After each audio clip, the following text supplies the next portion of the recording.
Hi friends, আসসালামু আলাইকুম। আরেকটি স্পেশাল ভিডিও নিয়ে আপনাদের সামনে উপস্থিত হলাম। আজকে আমি দেখাবো কিভাবে এই ধরনের এম লেটার লোগো ডিজাইন করবেন।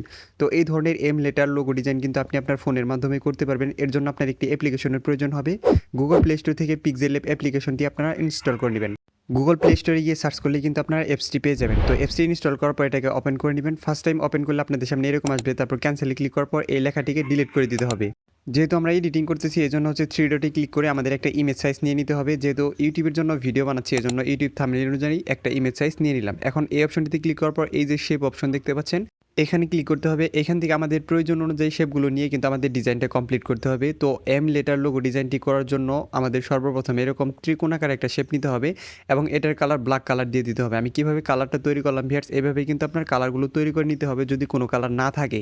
তো এটাকে এরকমভাবে রোটেট করে নেবেন। তো রোটেট করার পর এই গ্রিড অপশনটি চালু করার পর ম্যাগনেট অপশনটি চালু করে দিলে এটা মাঝ বরাবর বসে যাবে, অর্থাৎ আপনার যে স্টিকগুলো দেখতে পাচ্ছেন বা গ্রিডগুলো দেখতে পাচ্ছেন এই গ্রিড বরাবর কিন্তু বসে যাবে। এখন এটাকে কপি করে এটার কালার দিবেন হচ্ছে হোয়াইট কালার, অর্থাৎ আপনি অ্যাকোরেট সাইজ তৈরি করার পর এটার কালার হোয়াইট দিবেন বা কপি করে নেবেন। তো হোয়াইট কালারটি না থাকার কারণে আমি কিন্তু হোয়াইট কালারটি সুন্দরভাবে তৈরি করে নিলাম।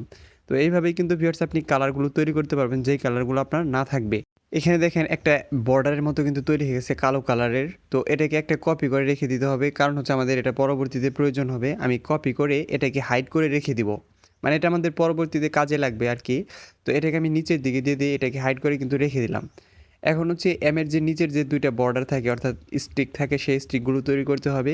এজন্য শেপ আইকনে ক্লিক করার পর এরকম চতুর্ভুজ আকৃতির একটা শেপ নেবেন, কালো কালার দিয়ে দেবেন এই শেপটাকে। এখন সুন্দর করে এমের একটা ডিজাইন দিতে হবে। তো এটাকে ভালোভাবে অ্যাডজাস্ট করে বসানোর পর এটাকে জাস্ট কপি করে নেবেন যাতে অ্যাকোরেট সাইজ থাকে।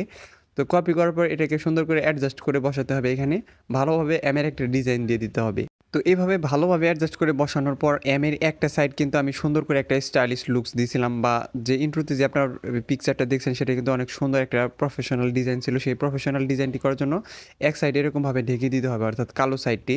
এটাকে যদি আপনি হাত দিয়ে বসাতে না পারেন তাহলে একটু একটু টুকটাক মুভ করার জন্য আপনার এরকম পজিশন অপশনটি আপনি ব্যবহার করতে পারেন। তো দেখেন এখন কিন্তু সুন্দরভাবে ঢেকে গেছে। এখন এটাকে মার্চ করে একটা পিকচার বানাতে হবে, অর্থাৎ আমরা যে লেয়ারটা লক করে নিচ্ছি সেই লেয়ারটি বাদে আর সম্পূর্ণ লেয়ারগুলোকে মার্চ করে একটা পিকচার বানানোর পর ইরেজ কালার করে নিব। তো দেখেন একটা পিকচার হয়ে গেছে। এখন ইরেজ কালারটি খুঁজে বের করার পর এখান থেকে এটা ইনেবল করবেন, টলারেন্স বাড়িয়ে দিবেন। তো দেখেন এমের একটা সাইড তৈরি হয়েছে। তো আরেকটা সাইড তৈরি করার জন্য আমরা যে শেপটা হাইড করে রেখেছিলাম সেটাকে এরকমভাবে উপরের দিকে নিয়ে আসবেন। তো উপরের দিকে নিয়ে আসার পর আমাদের মেন লেয়ারটিকে আমরা লক করে নিব যাতে এটা না সরে যায়। এখন আবারও গ্রিড অপশনটি চালু করে দেবেন, ম্যাগনেট অপশনটি চালু করে দেবেন সুন্দর করে। এখন এটাকে অ্যাডজাস্ট করে ভালোভাবে একটু স্পেস রেখে বসিয়ে দিবেন। এটার কালার কিন্তু ব্ল্যাক কালার দিয়ে দিতে হবে এবং এটা কপি করে সেটার কালার কিন্তু হোয়াইট কালারে রেখে দিতে হবে। তো আমি একটা কপি করে নিলাম এবং হচ্ছে এটার কালার ব্ল্যাক দিয়ে দিলাম। এখন একই প্রসেসে আমরা যে এমটা তৈরি করলাম সেই প্রসেসে এটাকে সুন্দর করে বসিয়ে দিব। আমরা হাত দিয়ে বসাতে না পারলে আমরা পজিশন অপশনটি ব্যবহার করতে পারি, যে একটু টুকটাক মুভমেন্ট করার জন্য, অর্থাৎ হালকা একটু যদি মুভমেন্ট করতে হয় তাহলে আমরা পজিশন অপশন থেকে মুভমেন্টটা করে নিব। এখন হচ্ছে অপর সাইডটাকে আমাদের ঢেকে দিতে হবে। আমরা যে এমের প্রথমে যে ইরেজ করলাম কালারটা এক সাইডের, এখন হচ্ছে আপনার বাম সাইডের কালারটা ইরেজ করার জন্য এরকমভাবে শেপটাকে ঢেকে দিতে হবে। সুন্দর করে ঢেকে দেওয়ার পর এখন হচ্ছে যে আমাদের এই লেয়ারগুলোকে মার্চ করে নিতে হবে। এম লেয়ারটি নয় কিন্তু ভিউয়ার্স, আমরা যে পরবর্তীতে তিনটা শেপ অ্যাড করেছি সেই তিনটা শেপকে মার্চ করে একটা পিকচার বানিয়ে নেওয়ার পর এটার থেকে আমাদের কালারটা ইরেজ করে নিতে হবে। তো এখন হচ্ছে আমাদের ইরেজ কালারটি খুঁজে বের করতে হবে। এখান থেকে অপশনটি ইনেবল করার পর টলারেন্স বাড়িয়ে দিবেন। তো দেখেন দুই দিকে কিন্তু দুই লেয়ার তৈরি হয়ে গেছে। এখন হচ্ছে আমাদের বৃত্ত তৈরি করতে হবে। তো বৃত্ত তৈরি করার জন্য এরকম একটা বৃত্ত শেপ সুন্দর করে শেপ অপশন থেকে নিয়ে নেবেন। ভালো করে নেওয়ার পর এটাকে অ্যাডজাস্ট করে মাঝখান বরাবর বসিয়ে দেবেন, অর্থাৎ আপনার যতটুকু সাইজটা প্রয়োজন ততটুকু বড় করে নেবেন। তো এটার কালার ব্ল্যাক দেওয়ার পর এটাকে জাস্ট একটা কপি করে সেটার কালার দিবেন হোয়াইট কালার, কারণ হচ্ছে যে আমাদের একটা বর্ডার তৈরি করতে হবে। সম্পূর্ণ বৃত্ত কিন্তু আমাদের প্রয়োজন নেই, বৃত্তের বর্ডারটি আমাদের দরকার। তো এরকমভাবে এটাকে মাঝ বরাবর বসাবেন। আপনার গ্রিড অপশনটি চালু করে নিলে এটাকে সুন্দরভাবে মাঝ বরাবর বসাতে পারবেন। এখন এটাকে মাঝ বরাবর এরকমভাবে সুন্দর করে একটা বর্ডার তৈরি করে বসিয়ে দিবেন। এটার সাইজটা, বর্ডারের সাইজটা কিন্তু আপনি যে এমটা তৈরি করছেন ওইরকম সাইজের নিতে হবে। একটু কম বেশি হলে কিন্তু আপনার ডিজাইনটা ভালো দেখা যাবে না। এখন হচ্ছে এই দুইটা লেয়ারকে মার্চ করে একটা পিকচার বানানোর পর আমাদের কিন্তু কালারটা ইরেজ করে নিতে হবে। তো দেখেন এটা কিন্তু মার্চ হয়ে গেছে। মার্চ হওয়ার পর আমি গ্রিড অপশনটি অফ করে দিই। তারপর হচ্ছে ইরেজ কালার যাওয়ার পর এটা ইনেবল করবেন, এখান থেকে টলারেন্স বাড়িয়ে দিবেন। এখানে দেখেন যে বাড়তি অংশটুকু বৃত্তের বাইরে চলে গেছে এবং এমের যে নিচের বর্ডার আছে সেটা কিন্তু আপনার বৃত্তকে টাচ করেছে। এগুলোকে আপনার ইরেজ করার জন্য এরকম একটা শেপ নেবেন।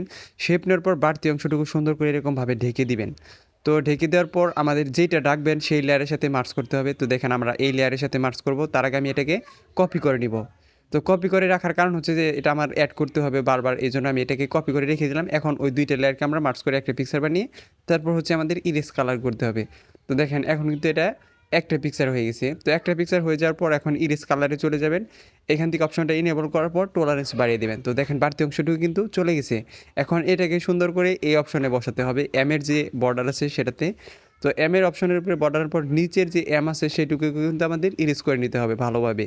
সুন্দর করে অ্যাডজাস্ট করে বসিয়ে দেওয়ার পর আমাদের এই 3টা লেয়ারকে কিন্তু মার্জ করে নিতে হবে, অর্থাৎ এম এর সাথে মার্জ করতে হবে। তো এই যে দেখেন এম এবং কি উপরের যে 2টা লেয়ার, উপরে না সরি ভিউয়ার্স, এই লেয়ারটি এবং এই লেয়ারটি, অর্থাৎ 2টা যে ফাঁকা শেপ নিছি আমরা সেই 2টা লেয়ারকে এম এর সাথে মার্জ করে একটা পিকচার বানানোর পর আমাদের ইরেজ কালার করতে হবে। তো এখান থেকে আমাদের ইরেজ কালার করার পর টলারেন্সটা বাড়িয়ে দেবো। তো এখন দেখেন বাড়তি অংশটুকু কিন্তু চলে গেছে। এখন বৃত্তের যে একটা বর্ডার আছে সেটাকে কিন্তু আমরা 2 ভাগে বিভক্ত করে দিয়েছিলাম। তো এটাকে করার জন্য আপনারা এরকম একটা শেপ নেবেন, এটার কালার দিয়ে দিতে হবে হোয়াইট কালার। তো এইখান থেকে হোয়াইট কালারটা সিলেক্ট করে দিবেন, তারপর হচ্ছে এটাকে ক্রপ করে নেবেন। এই প্রসেসটা করার কারণ হচ্ছে যে আমি এই শেপটাকে সুন্দর করে ধরতে চাই হাত দিয়ে। আমি যদি চিকন শেপটা নিতাম শুধু সাদা অংশটুকু, তাহলে কিন্তু এটা হাত দিয়ে ধরা খুবই কষ্টকর হয়ে যেত। এই জন্য এই প্রসেসটি করলাম আমি, যে যাতে এটাকে সুন্দরভাবে আমি টাচ করতে পারি। তো এখন হচ্ছে এরকমভাবে বসিয়ে দিবেন দুই পাশে বসিয়ে দেওয়ার পর এটাকে বৃত্তের সাথে কিন্তু মার্জ করে নিতে হবে। যেহেতু আমরা বৃত্ত থেকে কালারটা ইরেজ করবো, সেজন্য এটাকে বৃত্তের সাথে মার্জ করার পর আমাদের ইরেজ কালার করতে হবে। তো দেখেন আমি যে লোগোটা তৈরি করলাম এটা কিন্তু স্টেপ বাই স্টেপ, অর্থাৎ একটা প্রসেসিংয়ের ভিতর দিয়ে গেছে।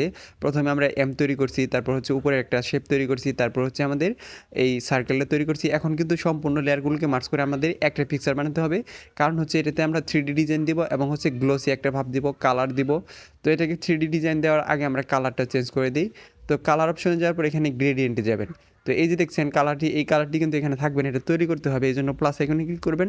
প্লাস আইকনে ক্লিক করার পর দেখেন এই যে কালার প্যানেল, এই প্যানেলগুলো থেকে কিন্তু আপনার কালার তৈরি করতে হবে। আপনি যেই কালার সিলেক্ট করবেন সেই প্যানেলে চাপ দেওয়ার পর সেই কালারটা সিলেক্ট করে দিলেই কিন্তু আপনার কালারটা তৈরি হয়ে যাবে। তো দেখেন এই যে রেড কালার, এখান থেকে হলুদ কালারের জায়গায় যদি আপনি অন্য কোনো কালার দেন তাহলে কিন্তু এই কালারটি চেঞ্জ হয়ে যাবে। তো এইভাবেই কিন্তু আপনার কালারগুলো তৈরি করতে হবে। আমি হলুদ কালারটি রেখে দিচ্ছি, কারণ হচ্ছে আমাদের কালারটা সুন্দরভাবে তৈরি হয়ে গেছিলো। তো এরকমভাবে তৈরি করার পর দেখেন আমি চাপ দিয়ে দিলেই কিন্তু এটা কালার হয়ে যাবে। তো দেখেন একটা নতুন কালার কিন্তু তৈরি হয়ে গেছে। এখন এটাকে 3D ডিজাইন দেওয়ার জন্য আপনার ইমবোস অপশনটি চালু করতে হবে। ইমবোস অপশন চালু করলে কিন্তু অনেকেরই ডিজাইনটা নষ্ট হয়ে যাবে। তারপর ডিজাইনটা একটু ছোটো বড়ো করলে কিন্তু আপনার ডিজাইনটা ঠিক হয়ে যাবে। ঠিক না হলে আপনি ছোটো বড়ো করতেই থাকবেন, একটা সময় দেখবেন আপনার ডিজাইনটা ঠিক হয়ে যাবে। তারপর এই অপশনগুলো আপনি নাড়াচাড়া করে নেবেন, ভ্যালভ একটু কমিয়ে দিবেন, স্কাল্পচার হার্ডনেস একটু বাড়িয়ে দিবেন, এরকমভাবে অ্যাম্বিয়েন্ট লাইট একটু কমিয়ে দিবেন, তাহলে আপনি গ্লোসি একটা টেক্সট পেয়ে যাবেন। তো দেখেন এখন কিন্তু কালারগুলো আর একটু গ্লোসি হয়ে গেছে। এটাকে 3D ডিজাইন দেওয়ার জন্য শ্যাডো অপশনটি চালু করবেন। এখান থেকে এক্স পজিশনটাকে আপনি মাইনাস করবেন, ওয়াই পজিশনটাকে একটু প্লাস করে নেবেন। তো দেখেন এটা কিন্তু 3D ডিজাইন হয়ে গেছে। এখন এটার ব্যাকগ্রাউন্ড অ্যাড করার জন্য এই অপশনটিতে ক্লিক করবেন। এখান থেকে হচ্ছে এই যে ফ্রম গ্যালারি, আমি গ্যালারি থেকে ব্যাকগ্রাউন্ড অ্যাড করব। এই ব্যাকগ্রাউন্ডগুলোর ডাউনলোড লিঙ্ক আমি ডেসক্রিপশন বক্সে দিয়ে দিব, আপনারা সেখান থেকে ডাউনলোড করে নেবেন। অনেক প্রিমিয়াম ক্যাটাগরির ব্যাকগ্রাউন্ড কিন্তু আপনি ডেসক্রিপশন বক্সে থেকেই ডাউনলোড করতে পারবেন। দেখবেন যে ডেসক্রিপশন বক্সে PNG ফাইল ডাউনলোড লিঙ্ক আছে, সেখানে ক্লিক করলে আপনার ব্যাকগ্রাউন্ড একটা ফোল্ডার পেয়ে যাবেন। এটাকে শেয়ার করার জন্য জাস্ট শেয়ার অপশন ক্লিক করবেন, এখান থেকে সেভ টু গ্যালারি। ভিউয়ার্স ভিডিওটি ভালো লাগলে দয়া করে আমার চ্যানেলটি সাবস্ক্রাইব করবেন। ধন্যবাদ সবাইকে।